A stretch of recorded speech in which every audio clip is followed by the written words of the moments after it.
Bonjour à toutes et à tous et bienvenue pour notre rendez-vous hebdomadaire, la revue de presse L'Info Expresso. Et en ce jeudi 18 octobre, on se retrouve pour vous proposer un condensé express de ce qui s'est passé dans le secteur de la communication et des médias ces derniers jours. Et comme chaque semaine, on a le plaisir d'être accompagné par notre expert en communication, Guillaume Egon. Guillaume, bonjour. Bonjour Charline. En déclenchant vendredi l'autodestruction de sa toile, Banksy a frappé fort. Retour avec Guillaume sur un coup de maître signé Banksy et les retombées de cet incroyable buzz culturel.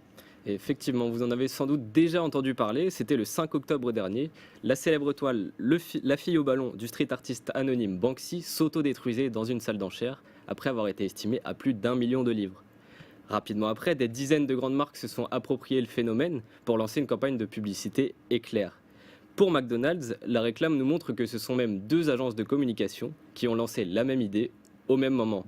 L'idée est très simple, représenter un paquet de frites encadré avec les frites qui sortent sous le tableau à l'endroit où étaient les lamelles du tableau qui s'est autodétruit. Dans le même genre, l'agence Carlick propose pour la marque Scotch un visuel teinté d'humour. L'idée est encore une fois très simple, le visuel de l'affiche de Banksy avec un rouleau de scotch juste en dessous, comme si ce rouleau avait permis de la réparer. Ce phénomène n'est pas nouveau et est appelé newsjacking. Le site spécialisé Définition Marketing définit ce concept comme une pratique consistant à déclencher rapidement une campagne publicitaire ou sociale destinée à rebondir sur un événement ou un contexte médiatisé. Et vous l'aurez compris, comme en témoigne le déferlement de visuels apparus sur les réseaux sociaux à la suite de ce coup de théâtre, les enjeux pour les marques sont très forts. Elles profitent du coup de buzz et entretiennent un lien indispensable avec leur audience. Quelles sont les marques alimentaires les plus influentes en France? C'est la question que s'est posée l'agence Ultramédia en partenariat avec Linkfluence, la start-up spécialisée dans l'écoute et l'analyse du web social. Pour répondre à cette question, ont été pris en compte le nombre d'abonnés cumulés sur Twitter, Facebook, Instagram, la production de contenu diffusé chaque jour et le nombre d'interactions sur les réseaux sociaux. Et c'est donc Coca-Cola qui s'illustre comme la marque la plus influente chez les Français, comptabilisant plus de 108 millions d'abonnés, jusqu'à 19 contenus produits chaque jour et atteignant parfois jusqu'à 100 000 interactions sur Facebook.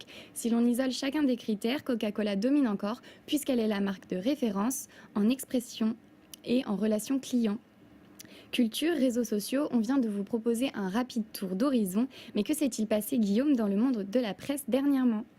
Et oui, un tout autre sujet.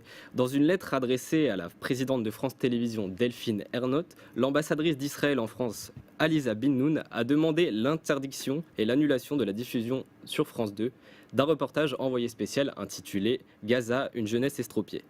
Ce reportage a pour objet les milliers de jeunes Gazaouis amputés à la suite des tirs israéliens.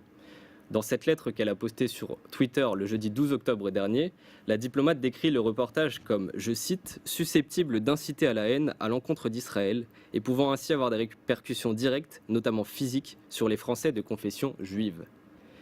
La chaîne de télévision France Télévisions n'a pas donné suite à cette demande et a effectivement diffusé le reportage ce jeudi 12 octobre dernier. Soutenu par la Société des journalistes de France 2, Yvan Martinet, l'un des 3 réalisateurs du reportage, a déclaré au Monde être consterné et affirme qu'il n'y a pas une virgule à enlever à ce reportage. Eh bien, merci beaucoup Guillaume, et c'est la fin de notre rendez-vous hebdomadaire L'Info Expresso. Nous vous remercions de nous avoir suivis et nous vous disons à très bientôt. Merci.